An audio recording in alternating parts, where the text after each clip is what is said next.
کہ نہ میں واپس آنا، میری برداشت نہ ختم ہوتی ہے اور میں یہ تعلق ختم کرتا اور نہ پورے خاندان میں یہ بات پھیلتی کہ میں نے ایک ایسے لڑکے سے شادی کی جو شادی سے پہلے ہی حاملہ ہو چکی تھی۔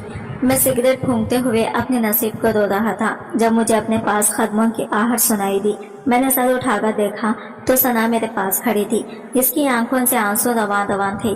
میں نے نفرت سے منہ پھیر لیا اور اس سے پہلے کچھ کہتا ثنا میرے قدموں میں بیٹھ گئی اور ہاتھ جوڑ کر بولی، خدا کے لیے اب تو آپ واپس جا رہے ہیں تو کم سے کم ایک بار مجھے بھی بولنے کا موقع دیں تاکہ میں اپنی صفائی میں کچھ کر سکوں۔ میں نے آپ کی اتنی محبت دیکھی ہے کہ نفرت صحیح نہیں جا رہی۔ آپ ایک بار میری بات تو سن لیں۔ اور میں حیرت سے ثنا کی طرف دیکھنے لگا کہ اتنا کچھ ہو جانے کے بعد بھی وہ مجھ سے یہ چاہ رہی تھی کہ میں اس کی باتوں کا یقین کروں اور اس کے بے گناہ ہونے کو مان لوں، جبکہ ایسا ممکن ہی نہیں تھا۔ وہ حاملہ تھی اور اتنی بڑی بات کے بعد وہ کیسے کہہ سکتی تھی کہ وہ بے گناہ ہے؟ مگر میں خاموش رہا اور میری خاموشی کو غنیمت جان کر ثنا بولنے لگی، میں جانتی ہوں آپ کو بہت تکلیف ہوئی ہے۔ آپ نے تو اپنی محبتیں مجھ پر نچھاور کی تھی اور مجھے بتایا تھا کہ میں آپ کی زندگی میں آنے والی پہلی اور آخری لڑکی ہوں اور آپ کو مجھ سے پیار ہو گیا ہے۔ میں بھی آپ کا ساتھ پا کر بہت خوش ہوئی۔ میرا یقین کریں آپ بھی میری زندگی میں آنے والے پہلے اور آخری مرد ہیں۔ مجھے پتا ہے یہ خبر سن لینے کے بعد آپ کو کبھی میری ذات کی بے گناہی کا یقین نہیں آئے گا، مگر پھر بھی میں چاہتی ہوں کہ آپ ایک بار میری بات سنیں۔ خدا گواہ ہے کہ میں نے آج تک کبھی کسی نامحرم مرد سے تعلق نہیں بنایا۔ میں ہمیشہ پردے میں رہی ہوں اور اب آپ سے زیادہ اذیت میں ہوں کہ یہ سب کیسے ہو گیا، میں کیسے حاملہ ہو گئی۔ میرا یقین کریں میں نے کبھی کسی مرد سے تعلق نہیں رکھا۔ میں خود بھی نہیں جانتی یہ سب کیا ہے۔ میں بالکل بھی جھوٹ نہیں بول رہی۔ میری زندگی میں آنے والے پہلے مرد آپ ہیں۔ آپ کی قربت میں ہی میں مرد کے لمس سے پہلی بات آشنا ہوئی تھی۔ ثنا بلک بلک کر رو رہی تھی اور میں حیرت سے اسے دیکھ رہا تھا۔ وہ اتنی ڈھٹائی سے خود کو معصوم ثابت کر رہی تھی۔ میں نے غصے سے اس کو جھٹکنا چاہا مگر اس کی آنکھوں کو دیکھ کر ایک پل کے لیے تھم سا گیا۔ ان چند دنوں میں اس کی چمکتی آنکھوں میں ویرانیاں اتر آئی تھی۔ اس کا گلاب چہرہ زرد پتے کی مانند ہو رہا تھا۔ بھرے بھرے خوبصورت ہونٹ اس وقت پیڑی زدہ ہو رہی تھی۔ اس کے چہرے سے صاف محسوس ہو رہا تھا کہ وہ اذیت میں تھی اور تب میرے دماغ میں یہ بات آئی کہ اگر وہ واقعی جھوٹ بول رہی ہوتی تو اتنی ڈھٹائی سے میرے سامنے نہ بیٹھی ہوتی اور مجھ سے نظریں بھی چرا رہی ہوتی، مگر وہ تو میری آنکھوں میں آنکھیں ڈالے بیٹھی تھی یوں جیسے واقعی وہ سچ کہہ رہی ہو۔ تو تب میں الجھ کر رہ گیا کہ یہ کیا ماجرا ہے۔ وہ حاملہ تھی مگر اس کا کہنا تھا کہ وہ اس کا کسی مرد سے تعلق نہیں تھا۔ اس کا لہجہ، اس کے آنسو اس بات کی چیخ چیخ کر گواہی دے رہے تھے کہ وہ اپنی بات میں سچی ہے۔ میں الجھ کر رہ گیا تھا، اپنا سر پکڑے بیٹھ گیا جب ایک بار پھر ثنا کی من مناتی آواز آئی، میں مانتی ہوں آپ مجھ سے شدید نفرت کرتے ہیں اور مجھ سے نفرت کرنا بنتا بھی ہے، مگر میرا یقین کریں میں آج بھی آپ سے اتنی شدید محبت کرتی ہوں اور ہمیشہ کرتے رہوں گی۔ آپ نے مجھے پیار دیا ہے اور میں اس پیار کے سہارے باقی کی ساری زندگی گزار لوں گی۔ مجھے بس آپ سے ایک گزارش کرنی ہے کہ آپ میرا یقین کر لیں، میں بے گناہ ہوں اور بہت اذیت میں ہوں۔ نہیں جانتی میرے ساتھ یہ سب کیوں ہوا۔ میں نے تو ہمیشہ پاک صاف زندگی گزاری تھی اور میں تو یہ بھی نہیں کہہ سکتی کہ آپ میری مدد کریں تاکہ اصل ماجرا سامنے آئے، وہ روتے ہوئے کہہ رہی تھی اور اس کی بات پر میں چونک گیا۔ یعنی وہ چاہتی تھی کہ میں اس کی مدد کروں اور حقیقت تک پہنچنے کی کوشش کروں، مگر کس طرح؟ لیکن اس کی باتوں سے مجھے اتنا یقین ہو گیا کہ فی الحال وہ واقعی بے قصور لگ رہی تھی۔ معاملہ گھمبیر ہو چکا تھا۔ تبھی میں نے اس سے پوچھا، مجھے سب تفصیل سے بتاؤ، تمہارے گھر کا کیسا ماحول تھا اور کون کون تمہارے گھر آتا تھا اور تم کہاں کہاں جاتی تھی؟ دیکھو جھوٹ مت بولنا ورنہ میں اب کی بار اماں کی خاطر بھی نہیں رہوں گا چپ اور تمہیں فارغ کروں گا۔ جو بھی بات ہے سب بتاؤ۔ تو وہ بولی، ہمارا پردے والا ماحول ہے، کوئی بھی نہیں آتا ہمارے گھر اور نہ ہم بہنیں گھر سے باہر جاتی ہیں، بلکہ میٹرک کے بعد تو ساری پڑھائی ہم نے پرائیویٹ گھر بیٹھ کر حاصل کی۔ ابا کو بیٹیوں کا باہر جانا پسند نہیں تھا، بازاروں میں بھی کبھی نہیں گئے اور نہ کوئی دوست بنائے۔ ہاں البتہ پھپھو کا ایک بیٹا ہے، وہ کبھی کبھار ابا کی خیریت معلوم کرنے آ جاتا ہے، وہ ڈاکٹر ہے، اس لیے ابا کا شوگر بی پی